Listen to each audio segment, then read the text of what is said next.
Thought process లేదు, అలా చెయ్యి లోపాలి, నమస్కారం పెట్టాలని బేసిక్, అది ఎంజాయ్ చేయటం కాదు. That is one aspect we have to look in. ఆ తర్వాత at least third day he should have visited. కానీ భయం ఏముంటుంది, ఇబ్బంది ఏముంటుందో చెప్తాను. చాలా బరువు మనసుకి, మన వాళ్ళు చనిపోయారంటే ఒక బరువు ఉంటుంది.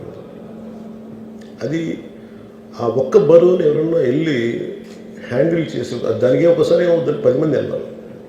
Maybe they should have taken aversion. వెళ్ళి కూర్చొని మాట్లాడి, తప్పు జరిగిపోయింది, మా ప్రమేయం లేకుండా తప్పు జరిగిపోయింది, వీఆర్ సారీ, మా సాలిడారిటీ చూపిస్తున్నాం. వెళ్ళి ఆ బిడ్డ కోసం వెళ్ళి మహంకాళం గుడిలో ప్రార్థనలు చేస్తున్నారు. There are many ways to say that I'm sorry.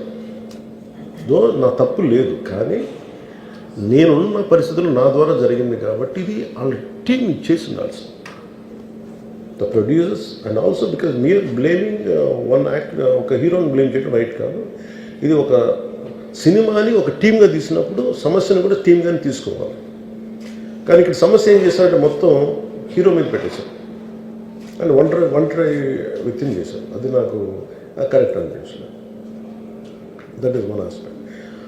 ఆ తర్వాత జరిగిన consequences no one has guided them well. ఆ తర్వాత జరిగిన జైల్లో వన్స్ కేసు పెడితే, and we don't question police.